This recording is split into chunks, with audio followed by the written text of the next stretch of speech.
You ask Tiger to solve. This deals with linear equations with one unknown. The final result is x equals 19. Let's solve it step by step. Simplify the expression. Group like terms.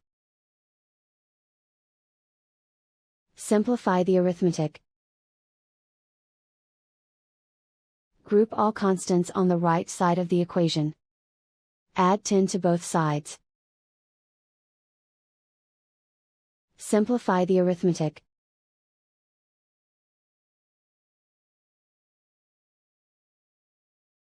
Isolate the x.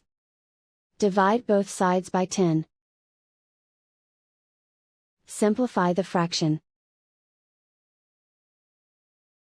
Find the greatest common factor of the numerator and denominator. Factor out and cancel the greatest common factor. And so the final result is x equals 19.